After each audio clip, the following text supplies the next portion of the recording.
At school is, so basically as I would stay in villages, it was great because I was learning so much from those communities. You know, if they were fishermen, I would go and learn so much with them and for them and through them. But then eventually I was like, what can I give? What can I give you guys? And yes, pictures, it's awesome. So I would print a lot of pictures and they were very happy. But I need to be active and to be creative. So the only way for me to be able to stay in a small community was to create something that would last and something that would also allow me to fully integrate in the community. And the school, just it was so natural for me. And since most of the time I don't agree with the system that is already in place, be it our education system, and I was like, well, I'm going to create my own. I'm going to create something that I believe in, something that I want to see, such as the relationship between the students and the teachers, or the volunteers, the professors. I want something more organic, more connected, and it's not something that I could have in any regular school. So I created that, and it has allowed me to really anchor myself in villages, to be part of it as a giver. Not only coming, taking, but coming with something to give and offer to the people, to the community. So one of the most important places of the school is the ashram, which is based on the traditional Indian ashram, but there's no guru. It's just a place where, a communal space where there'll be an exchange of where people will come and follow a practice, but they'll come also as when they enter this place, it's like you come with a new dynamic, with the beautiful intention of creating something special here. So it's very important for me to have this space. I mean, it could be outside, but there would be sort of a circle or a place where they know it's sacred and they know that they enter this place with the best intentions. Then there's another free class, there's different spaces for them to be. And I insist on the fact that I don't want to be the stereotypical classroom of one board, the chairs. It's there's no chairs, people sit, stand, however they feel, because children have to listen to their bodies. And it's some people want to sit, some kids want to stand, some go by the window. And I want that space to be able for the kids to just feel they're at ease.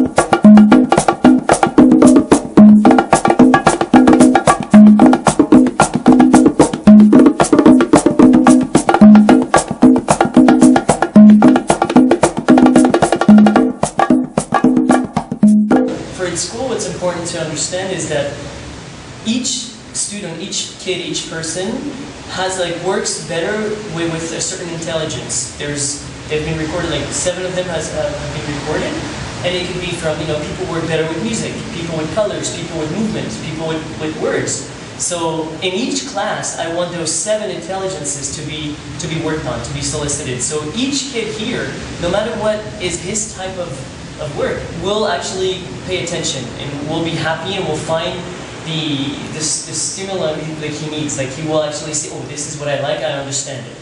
Okay, so the same knowledge, the same form, the same information through different forms that we will teach it.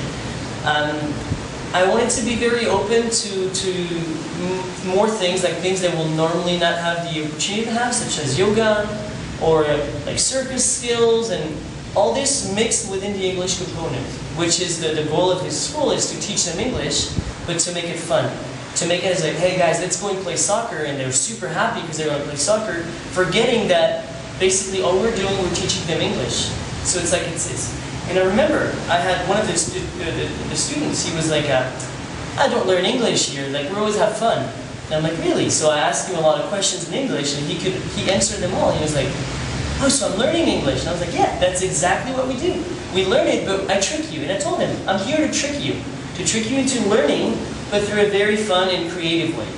So in each class, what I want is, the English component to be respected, but also each student to have his creativity stimulated. And they also feel valued and empowered. They know that we give them responsibilities, we give them authority to do things And so, little by little, now we see that all the children, not only do they come to us for hugs and to kiss and feel, but to themselves. And I see it a lot. And the way they deal with conflicts between each other too is beautiful. So big evolution, and hopefully it will just keep growing, and that it will not stop when we leave. This will be my goal. So create that culture that stays and lasts.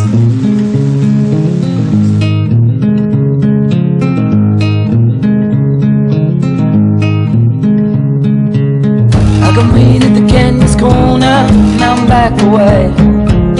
I can see you looking into locuses at ease. Your mind, don't feel your cab back. If I'm shaking up, you stepping down.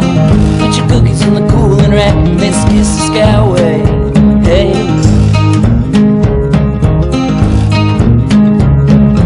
holding on to your fishing line. I can feel the future just fine. I can feel the future, baby, it's tumbling down your chain. But I can see the past, oh no, pretending all love. I can see your future like that. As long as I care so much for those kids, I feel good because I'm saying, that's what I'm doing now. That's what I want to do to this day, for the rest of my life. Because the moment I'm like, I don't care, it's just another school, I'm done.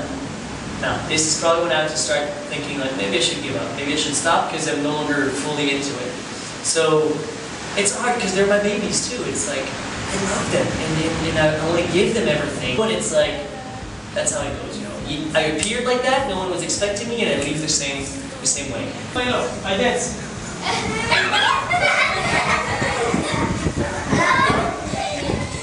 Can you dance? Can you dance? No, I can't. Can you dance? Can you dance? No, I can't. No, I can't. Yes, I can.